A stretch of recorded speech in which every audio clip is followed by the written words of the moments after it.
Hello student, welcome my YouTube channel NEET PC classes. बच्चों, आज का जो हमारा टॉपिक है पार्ट फर्स्ट वीडियोस आपने देखा होगा, डायमेंशनल एनालिसिस है। उसमें मैक्सिमम हम 24 डायमेंशन फिजिकल क्वांटिटीज के डायमेंशनल फार्मूले हमने निकलवाया। अब इसमें हम जैसे कांस्टेंट होते हैं, जैसे आप पढ़े होंगे gravitational constant G, gas constant R, Planck constant h, Boltzmann constant k, इन सब का हमें क्या निकालना है? Dimensional formula. ठीक है बच्चों, तो चलिए हम लोग स्टडी करते हैं। फिजिकल क्वांटिटी हम एक लेते हैं स्ट्रेस। स्ट्रेस प्रेशर की तरह होता है। ठीक है बच्चों, ये इलास्टिसिटी जब आप चैप्टर पढ़ेंगे तो उसमें स्ट्रेस आता है। प्रेशर जब अप्लाई करते हैं तो इलास्टिक जो मटेरियल्स होते हैं फिर से अपनी शेप एंड साइज में आने की कोशिश करते हैं, और वो जो पर यूनिट एरिया में डिफॉर्म रेस्टोरिंग फोर्स, फिर से अपनी इस शेप को फिर से रिकवर करने के लिए जो फोर्स पर यूनिट एरिया में लगता है उसी को हम क्या बोलते हैं? स्ट्रेस बोलते हैं। स्ट्रेस प्रेशर के इक्वल होता है, फोर्स अपॉन एरिया होता है। ये हमारा 25 है। 24 फर्स्ट वीडियोस में हमने 24 फिजिकल क्वांटिटीज का डायमेंशनल फार्मूला बताया। फर्स्ट वीडियोस को देखिए, फिर सेकंड आप देखिए। स्ट्रेस है फोर्स अपॉन एरिया। फोर्स का होता है, आप लोग याद रखिए, mlt-2 होता है, और एरिया का होता है L2। आपका ये LL कैंसिल हो जाएगा, या आप ऐसे ही कर सकते हैं mlt-2 इंटू L-2 हो जाएगा। आपका ये टोटल हो जाएगा, यहाँ पावर 1 है, 1 - 2 आपका -1 होगा, t-2। ये स्ट्रेस का ये आपका डायमेंशनल फार्मूला आ गया। ठीक है बच्चों, अब हम लेते हैं 26 स्ट्रेन। स्ट्रेन जो होता है change of length to the ratio of change of length to the original length. मतलब अगर लॉन्गिट्यूडनल है, या कह सकते हैं change of shape upon original shape, तो स्ट्रेन जो होता है प्योर रेशियो है। ये क्या है? एक प्योर रेशियो है। एक प्योर रेशियो का डायमेंशन नहीं होता है, डायमेंशन लेस होता है। क्या होता है बच्चों? Pure ratio and pure constant dimensional formula नहीं होता है, डायमेंशन लेस क्वांटिटी होती है। क्या होती है बच्चों? डायमेंशन लेस क्वांटिटी होती है। ठीक है, प्योर नंबर का प्योर रेशियो। अब इसका जो फार्मूला होता है ये आपको मिलेगा स्ट्रेन, ये भी इलास्टिसिटी के चैप्टर्स में मिलेंगे। ठीक है बच्चों, फिर हम आते हैं 27 पे। टॉर्क, टाउ आप पढ़े होंगे, tau is equal to r cross F होता है, r into F, distance into force. Distance into force, distance किस में मेजर की जाएगी? लेंथ में मेजर की जाती है, एंड फोर्स लेंथ में मेजर की जाती है। लेंथ का L होता है, एंड फोर्स होता है mlt-2 होता है। हमारा टोटल हो जाएगा यहाँ 1, तो ये बेस सेम, तो आपका हो जाएगा ml2t-2 हो जाएगा। क्या हो जाएगा? ml2t-2 हो जाएगा। ये टॉर्क, इसको बोलते हैं टॉर्क। टॉर्क कहाँ अप्लाई होता है? जहाँ रोटेशन हम करते हैं, जैसे किसी बॉडीज को किसी एक्सिस के थ्रू रोटेट कराना है, तो इस पे जो फोर्स अप्लाई होता है और परपेंडिकुलर डिस्टेंस आर, ये दोनों मल्टीप्लाई होकर के क्या बना देते हैं? टॉर्क बना देते हैं। क्या बना देते हैं बच्चों? टॉर्क बना देते हैं। इसको अगर वेक्टर के फॉर्म में लिखना है तो आर क्रॉस एफ इस तरीके से लिखते हैं। ठीक है, अब हम आते हैं 28 नंबर पे है charge. Charge Q is equal to I t होता है। कैसे होता है? I is equal to Q by t होता है। Q इज इक्वल टू होता है आई टी। अब ये I का SI में यूनिट एम्पियर होता है, स्टैंडर्ड है, और SI वालों एक सिंबल है दिया A, और t हमारा टाइम होता है, तो ये आपका t हो जाएगा। तो टोटल हमारा आएगा इसका AT, या TA लिख सकते हैं आप, इसको T और A लिख सकते हैं। ठीक है, इसको स्टैंडर्ड के फॉर्म में अगर लिखना है तो m⁻0 L0 TA, ऐसे आपका स्टैंडर्ड इक्वेशन के फॉर्म में ये आपका बन गया। ठीक है, अब हम आते हैं, आप पढ़े होंगे इलेक्ट्रिक पोटेंशियल 10th में कि यूनिट जो होती है वो आपकी बोल्ट होती है। क्या होती है? बोल्ट होती है। V इज इक्वल टू क्या होता है? W बाई क्यू होता है। क्या होता है बच्चों? W बाई क्यू होता है। अब इसकी डायमेंशनल फार्मूला निकालना है तो W is equal to force into displacement होता है और Q का होता है AT, तो Q का भी हम लिखेंगे, फोर्स का होता है ML T माइनस 2 और ये आपका हो जाएगा L और ये आपका Q का हो जाएगा AT, तो टोटल आपका हो जाएगा M L और L मिला के L2 हो जाएगा T माइनस 2 और ये आपका हो जाएगा AT। इसको ऊपर लेके जाएंगे बच्चों तो ये हमारा बनेगा, क्या बनेगा बच्चों? क्या बनेगा? ये बनेगा हमारा A माइनस 1 T माइनस 1, तो हो जाएगा ML2 T minus 1 T minus 1 बच्चों कितना हो जाएगा? T minus 3 A minus 1। तो 29 के बाद में हमारा 30 है ओम्स लॉ। क्या कहता है बच्चों? ओम्स कहता है V is directly proportional to I, ठीक है, या वोल्टेज है प्रोपोर्शनल आई, तो V इज इक्वल टू होता है IR, फिर R क्या होता है बच्चों? रेजिस्टेंस होता है। रेजिस्टेंस क्या करता है? रेजिस्टेंस करता है इलेक्ट्रॉन्स जब फ्लो करते हैं, जब किसी वायर में करंट फ्लो होता है तो उसको रोकता है, अपोज करता है, उसी प्रॉपर्टीज़ को, उसी फिनोमेना को हम क्या कहते हैं? रेजिस्टेंस कहते हैं। तो आई आर रेजिस्टेंस की अगर हमें निकालनी हो डायमेंशनल फार्मूला ऑफ रेजिस्टेंस, तो आर इज इक्वल टू हमारा हो जाएगा V अपॉन, क्या हो जाएगा? V upon I. R is equal to V upon I और V का आपने निकाला है ML2T minus 3 A minus 1 upon current I का होता है A। अब A इसको ऊपर लेके आप जाएंगे तो ये आपका हो जाएगा ML2T माइनस 3 A माइनस 1 और एक होगा A माइनस 1, ये भी हो जाएगा, ऊपर जाएगा, इसके पावर एक होता है माइनस वन कितना हो जाएगा बच्चों? माइनस 2, तो ये आपका बनेगा ML2T माइनस 3 A माइनस 2 बन जाएगा। ये आपका आएगा, ऐसे नहीं लिखा जाता, ऐसे लिखा जाता है बच्चों, ठीक है। अगर इक्वेशन लिखना है तो इधर दोनों साइड में, अगर ओनली डायमेंशनल फार्मूला लिखना है तो एक ही साइड में ब्रैकेट होता है, ठीक है बच्चों। तो बच्चों हमारा नेक्स्ट है कोफिशिएंट ऑफ विस्कोसिटी। इसको रिप्रेजेंट किया जाता है ईटा से, ऐसा सिंबल होता है इस तरीके का, ये ईटे की तरफ है, इसको हम ईटा कहते हैं, इसको क्या कहते हैं? ईटा कहते हैं, और इसी से रिप्रेजेंट किया जाता है कोफिशिएंट ऑफ विस्कोसिटी। अब विस्कोसिटी क्या होती है थोड़ा सा मैं बता दे रहा हूँ। विस्कोसिटी, जब वाटर में लेयर्स होते हैं, वाटर में लेयर होते हैं, एक लेयर दूसरे लेयर पर जब फिसलता है तो उसमें फ्रिक्शन फोर्स अप्लाई होता है, और यही जो प्रॉपर्टीज को हम कहते हैं viscosity. This phenomena is called viscosity. और जब इसमें फोर्स अप्लाई होता है, अगर कोई छोटा सा हमारा पार्टिकल है और किसी लिक्विड में अगर गिर रहा है तो उस पर एक फोर्स अप्लाई होता है, वह फोर्स क्या होता है? वह फोर्स होता है डायरेक्टली प्रोपोर्शनल टू, हमारा होता है डायरेक्टली प्रोपोर्शनल टू R और V, velocity into radius of sphere के प्रोपोर्शनल होता है। F इज इक्वल टू होता है, इसको जब हटाते हैं तो 6 पाई कांस्टेंट लगता है और नीटा भी लगता है RV, क्या होता है? RV, ठीक है। अब हमें इसी का क्या निकालना है? डायमेंशनल फार्मूला निकालना है बच्चों। तो डायमेंशनल फार्मूला नीटा is equal to F upon हो जाएगा 6 पाई RV हो जाएगा, क्या हो जाएगा? 6 पाई RV, और ये 6 पाई कांस्टेंट है, इस कांस्टेंट प्योर नंबर, प्योर आपका रेशियो, इन सब का डायमेंशनल फार्मूला नहीं होता है, डायमेंशन लेस क्वांटिटी होते हैं। तो ये आपका ईटा इज इक्वल टू हो जाएगा force upon RV, R radius होता है, V वेलोसिटी होता है, F क्या होता है?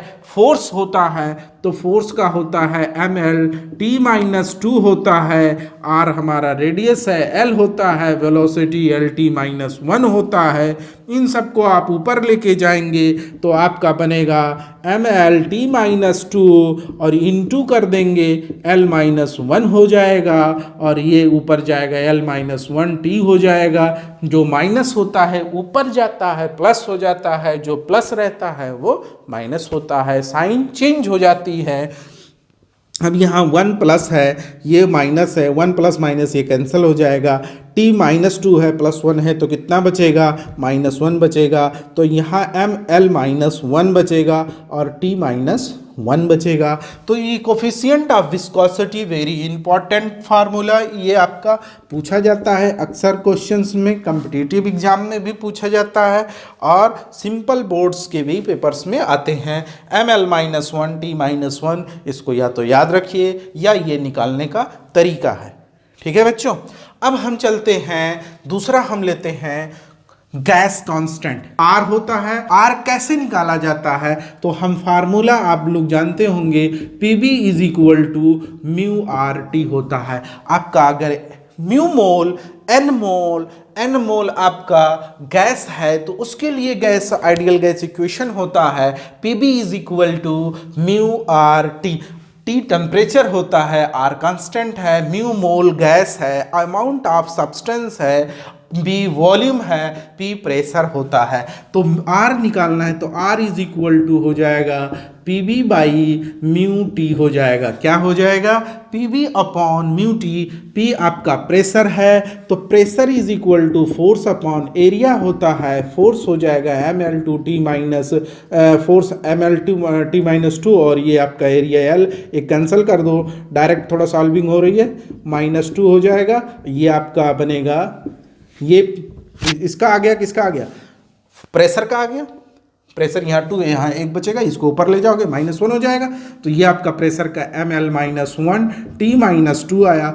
वॉल्यूम का आ जाएगा, वॉल्यूम क्या होता है, मीटर क्यूब, तो आपका वॉल्यूम VL क्यूब हो जाएगा अपॉन म्यू टेम्परेचर को आप थीटा से, म्यू मोल को म्यू से रिप्रेजेंट कर सकते हैं और टेम्परेचर ये है, टेम्परेचर को T से नहीं किया जाता है, T को टाइम, T जो होता है टाइम, इसको थीटा से रिप्रेजेंट किया जाता, R K से रिप्रेजेंट किया जाता, तो K भी कर सकते हैं और थीटा किसी किसी बुक में कैपिटल थीटा होता। अब इन सबको ऊपर लेके जाएंगे, ये 3 है, ये -1 1 हो जाएगा, तो आपका हो जाएगा ml2 हो जाएगा, -1 + 3 कितना हो जाएगा, 2 आएगा। फिर उसके बाद में t माइनस 2 हो जाएगा और इसको ऊपर लेके जाएंगे तो म्यू -1 हो जाएगा और थीटा -1 हो जाएगा। अब आप पूरा लिखेंगे तो R इज इक्वल टू आएगा ml2 t minus 2 mu, theta पहले लिखिए, थीटा -1 म्यू -1, या इस तरीके से आपका ये इक्वेशन निकल के आ गया। Dimensional formula of gas constant, ये इतना है। ठीक है बच्चों, फिर हम चलते हैं कि यूनिवर्सल ग्रेविटेशनल कांस्टेंट, इसको रिप्रेजेंट किया जाता है बच्चों G से। किससे रिप्रेजेंट किया जाता है, कैपिटल G से। ये फेमस साइंटिस्ट न्यूटन ने इसका लॉ दिया था। इसने क्या बताया था कि अगर 2 मासेस हैं, आपका m1 m2 2 मासेस हैं, इनके बीच में एक फोर्स अप्लाई होता है जो अट्रैक्शन फोर्स होता है। क्या होता है बच्चों, अट्रैक्शन, ऑलवेज अट्रैक्ट करता है, ये इसको करता है। अगर डिस्टेंस r डिस्टेंस पे रखे हुए हैं तो इसका जो फोर्स होता है is directly proportional, m1 m2 होता है इन्वर्सली प्रोपोर्शनल 1/r², इन दोनों को मिक्स कर दिया गया तो m1 m2 r² होता है, इज इक्वल टू लिख सकते हो g m1 m2 r², where g क्या होता है, वेयर g प्रोपोर्शनलिटी कांस्टेंट है, जिसे यूनिवर्सल ग्रेविटेशनल कांस्टेंट कहते हैं। अब इसी g की हमें क्या निकालनी है, डायमेंशनल फार्मूला निकालना है बच्चों। तो F is equal to g m1 m2 क्या है बच्चों, मास है, तो ये हमारा, इसको इधर क्रॉस कराओगे, इधर देखो r², इधर देखो, इधर देखो बच्चों, F cross r² g m1 m2, तो g इज इक्वल टू क्या हो जाएगा, F cross r² upon m1 into m2 हो जाएगा। फोर्स की यूनिट, फोर्स का डायमेंशनल फार्मूला क्या होता है, ml t माइनस 2 और r डिस्टेंस है तो L2 हो जाएगा। m1 m2 m1 1 2 नहीं लिखा जाता, 1 2 नहीं, डायमेंशन में 1 2 नहीं रहेगा, तो m इंटू m m2 हो जाएगा, m और m कितने हो जाएगा m2, इसको ऊपर लेके जाएंगे तो g इज इक्वल टू हो जाएगा mL-T-2, ये आपका L2 हो जाएगा, ये आपका L-2 हो जाएगा। ठीक है बच्चों, अब हमारा यहाँ 1 है, 1 माइनस 2 -1 आएगा तो m-1 L3 यही यूनिवर्सल ग्रेविटेशनल कांस्टेंट का डायमेंशनल फार्मूला है। अब हम आते हैं एक्सीलरेशन ड्यू टू ग्रेविटी का। देखो एक्सीलरेशन ड्यू टू ग्रेविटी का क्या होता है, वो तो एक्सीलरेशन होता है वही L2 में, बट देखो कैसे वेट इज इक्वल टू होता है W is equal to mg होता है, mass into acceleration due to gravity. ये एक्सीलरेशन ड्यू टू ग्रेविटी है, एक्सीलरेशन ड्यू टू ग्रेविटी है। अब इसकी जो इसका जो डायमेंशनल फार्मूला आएगा g is equal to W हमारा क्या होता है, फोर्स होता है, डाउनवर्ड फोर्स होता है, अट्रैक्टिंग फोर्स होता है ड्यू टू ग्रेविटी, ये आपका फोर्स हो जाता है। और ये हमारा m होता है, क्या होता है, m होता है, m मास है तो फोर्स का होता है mL-T-2 और m कैपिटल M हो जाएगा, ये दोनों कैंसिल हो जाएंगे, बचेगा L-T-2। ठीक है बच्चों, अब हम आते हैं बोल्ट्जमैन कांस्टेंट, प्लैंक कांस्टेंट जिसको H से रिप्रेजेंट किया जाता है। प्लैंक कांस्टेंट कहाँ से आ गया, और उसके बाद में हम लेते हैं दूसरा, यहीं पे दूसरा लिख लें, बोल्ट्जमैन कांस्टेंट जिसको K से रिप्रेजेंट किया गया। ये इन्होंने गैस मॉलिक्यूल्स के बदले बताया था। बोल्ट्जमैन कांस्टेंट प्लैंक ने एनर्जी के बारे में बताया था। किसके बारे में बताया था बच्चों, एनर्जी के बारे में बताया था। प्लैंक ने कहा था कि सन से जो अर्थ तक लाइट आती है वो छोटे छोटे पैकेट्स आर बंडल्स के फॉर्म में आती है। एक एक पैकेट इसकी एनर्जी जो होती है h न्यू होती है, न्यू वेयर फ्रीक्वेंसी होती है, क्या होती है फ्रीक्वेंसी, तो यहीं जो h आया इसी को कहा गया प्लैंक कांस्टेंट। इन्होंने कहा जो लाइट की एनर्जी होती है वो डायरेक्टली प्रोपोर्शनल फ्रीक्वेंसी होती है। ठीक है, तो ये फ्रीक्वेंसी के प्रोपोर्शनल होती है। जब इन्होंने हटाया तो अपना एक कांस्टेंट दे दिया। अब E इज इक्वल टू होता है h न्यू क्या होती है, फ्रीक्वेंसी होती है। E क्या होती है, एनर्जी होती है बच्चों, क्या होती है, एनर्जी होती है। तो H is equal to E upon nu होता है। एनर्जी का फार्मूला, एनर्जी का डायमेंशनल जो फार्मूला होता है वो वर्क के इक्वल होता है, वर्क के इक्वल होता है। तो वर्क का डायमेंशनल फार्मूला mL-T-2 होता है। वर्क का होता है फोर्स इंटू डिस्प्लेसमेंट, फोर्स का होता है mL-T-2 डिस्प्लेसमेंट का L, तो टोटल आपका निकल के आएगा mL-T-2। और न्यू फ्रीक्वेंसी का क्या होता है, तो फ्रीक्वेंसी का होता है 1 अपॉन टाइम पीरियड। तो T होता है टाइम पीरियड, हमारा क्या होता है जब एक कंप्लीट ऑसिलेशन हो जाता है, इसमें जो टाइम टेकन करता है is called time period of the oscillation of the vibration. तो ये हो जाएगा T इनवर्स, तो यहाँ पे लिख दो T इनवर्स। तो प्लैंक कांस्टेंट H का जो आ जाएगा, इसको ऊपर लेके जाओगे तो प्लस में आ जाएगा, -2 + 1 कितना हो जाएगा, -1। ये प्लैंक कांस्टेंट का निकल के आ गया। ये बोल्ट्जमैन कांस्टेंट का इन्होंने कहा एक बर्तन, एक वेसल्स के अंदर जो गैसेस होती हैं उनकी जो काइनेटिक एनर्जी होती है 3/2 kT, क्या होती है 3/2 kT। इन्होंने कहा जो काइनेटिक एनर्जी होती है वो डायरेक्टली प्रोपोर्शनल टेम्परेचर की होती है। गैस की जो फॉर गैस पार्टिकल्स के लिए kinetic energy is directly proportional to temperature होता है, एब्सोल्यूट टेम्परेचर। तो काइनेटिक एनर्जी हमारा एनर्जी होता है, वर्क की एनर्जी यही हो जाएगा। अभी इसमें जब इन्होंने हटाया प्रोपोर्शनलिटी कांस्टेंट के kinetic energy is equal to 3/2 kT आ गया, where k Boltzmann constant K is equal to आपका हो जाएगा 3/2 कांस्टेंट है, ये डायमेंशन लेस है, डायमेंशन लेस क्वांटिटी है। T हमारा टेम्परेचर है, K एनर्जी है, तो हमारा K इज इक्वल टू आ जाएगा के ई अपॉन क्या हो जाएगा T k E upon T. Kinetic energy के की होती है, एनर्जी का ही होता है, वर्क का ही होता है। टी हमारा टेम्परेचर है, टाइम नहीं है बच्चों, टेम्परेचर का यहाँ होता है थीटा। आर केल्विन भी ले सकते हैं, के भी ले सकते हैं, इसको ऊपर लेके जाएंगे डायरेक्टली आपका हो जाएगा, कितना हो जाएगा, थीटा माइनस 1 हो जाएगा। ये आपका बोल्ट्जमैन कांस्टेंट का डायमेंशनल, ये फार्मूला भी ऐसे लिख सकते हो। ये आपका इक्वेशन अगर आप दोनों साइड में लगा देते हो तो इसको क्या बोलेंगे बच्चों, डायमेंशनल इक्वेशन। अब हम आते हैं, कुछ हम न्यूमेरिकल्स लेते हैं। तो बच्चों हमारा ये नेक्स्ट जो क्वेश्चन है, इस तरीके का क्वेश्चन आपके पास रहेगा, कहेगा find out dimensional formula of x, find out dimensional formula of A, find out dimensional formula of beta.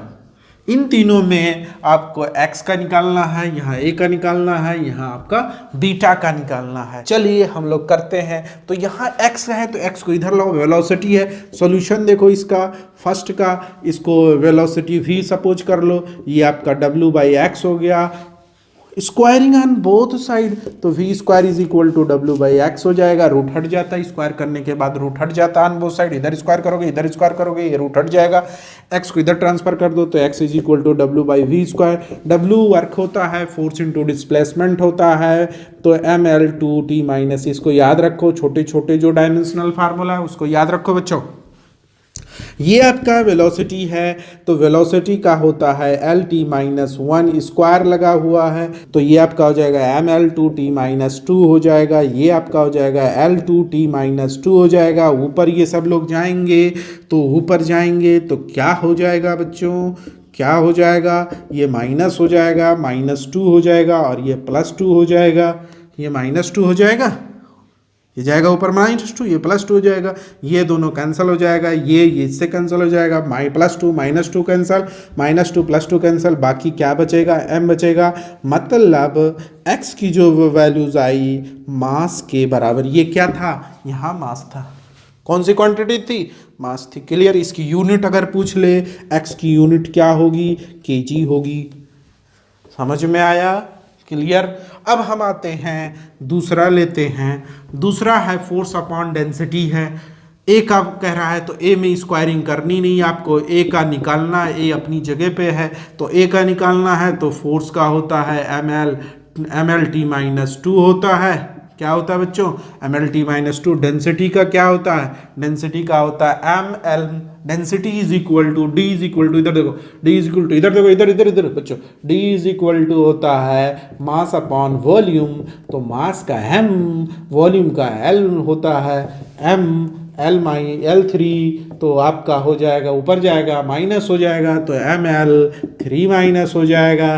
क्यों बच्चों, अब इसको जब ऊपर लेके जाओगे तो ऊपर लेके जाओगे mm कैंसिल मार दो, और ये ऊपर लेके जाओगे तो ये आपका lt माइनस 2 हो जाएगा। ये ऊपर जाएगा तो l3 हो जाएगा, पॉजिटिव l3, और ये l मिला के कितने हो जाएंगे, l4 हो जाएगा, -2 हो जाएगा। रूट का मतलब क्या जानते हो बच्चों, अभी तक आप लोग क्या जाने रूट का मतलब, रूट का मतलब क्या जानते हो बच्चों, l2t माइनस 2, रूट का मतलब होता है हाफ।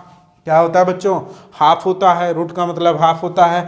ये 2 इससे कैंसिल हो गया, ये 2 इससे कैंसिल हो गया, तो यहाँ आपका -1 आ जाएगा, यहाँ एक ही हो जाएगा, lt माइनस 1। मतलब ये कौन सी क्वांटिटी थी, वेलोसिटी थी, या स्पीड थी, या वेलोसिटी थी। फिर उसके बाद में ये इसकी अगर यूनिट SI यूनिट पूछ ले तो क्या होगा, इसका kg लिखोगे, सॉरी बच्चों, मीटर और पर सेकंड, आर मीटर सेकंड -1, ऐसे भी आप लिख सकते हो। ठीक है बच्चों, समझ में आया। अब इसका निकाला जाए, इसका निकाला जाए तो y is equal to a sine beta t। Sine theta, theta कोई भी एंगल अगर है आपका, थीटा पीटा कुछ भी है, थीटा ये डायमेंशनलेस होता है। थीटा क्या होता है, एंगल डायमेंशनलेस। कैसे डायमेंशनलेस हो गया? तो कैसे एंगल इज इक्वल टू होता है आर्क अपॉन रेडियस। क्या होता है? Arc upon radius. आर्क भी हमारा लेंथ है, रेडियस भी लेंथ होता है, दोनों कैंसिल हो जाएगा, डायमेंशन लेस हो जाएगा। तो ये हमारा डायमेंशन, ये बीटा साइन थीटा, थीटा की जगह पे क्या है? बीटा टी है। इसमें कह रहा है बीटा की फाइंड करना है, तो सॉल्यूशन थीटा की जगह ये डायमेंशनलेस को कैसे रिप्रेजेंट करते हैं? M zero L zero T zero, ये थीटा हो गया, एंगल थीटा, ये आपका क्या है? थीटा है एंगल, ये डायमेंशनलेस है। ठीक है बच्चों, अब ये डायमेंशन बीटा टी किसकी जगह पे है? थीटा, साइन थीटा था ना, थीटा की जगह पे है। थीटा हमारा डायमेंशनलेस होता है, तो बीटा इज इक्वल टू हम लिख सकते हैं M L T T T. ठीक है बच्चों, टी हो गया। अब हमें निकालना है बीटा, तो बीटा निकालना है तो क्या होगा बच्चों? टी जीरो होगा और ये हमारा टी आ जाएगा। टी हमारा यहाँ टाइम है, टी क्या है? टाइम है बच्चों, यहाँ टाइम है, तो टी हमारा टाइम हो जाएगा। इससे कोई मतलब नहीं, ठीक है, इससे कोई मतलब नहीं, तो ये आपका टी ऊपर चला जाएगा। तो M naught L naught T minus one, इसको तो लिखे ही नहीं है, ये टी हो जाएगा। एक और लिख लो, M naught L naught T naught upon T हो जाएगा, तो ये ऊपर जाएगा तो टी इनवर्स हो जाएगा। इसको ऐसे भी लिख सकते हो, M naught L naught T inverse, ऐसे भी लिख सकते हो। बीटा हमारा टी इनवर्स आया। अब टी इनवर्स आया तो किसका किसका टी का? टी इनवर्स बहुत कुछ होता है, फ्रीक्वेंसी का होता है। ठीक है बच्चों, अगर इसको मान लिया जाए तो ये आपका बनेगा कौन सी क्वांटिटी? फ्रीक्वेंसी बनेगी। फ्रीक्वेंसी का टी इनवर्स होता है, frequency is equal to time period होता है, 1 अपॉन टाइम पीरियड होता है फ्रीक्वेंसी, तो ये फ्रीक्वेंसी बनेगी। इसकी यूनिट आप लिख सकते हैं, अगर फ्रीक्वेंसी होगी तो हर्ट्ज भी लिख सकते हैं, साइकिल पर सेकेंड लिख सकते हैं, या सेकेंड इनवर्स लिख सकते हैं। ठीक है बच्चों, क्लियर?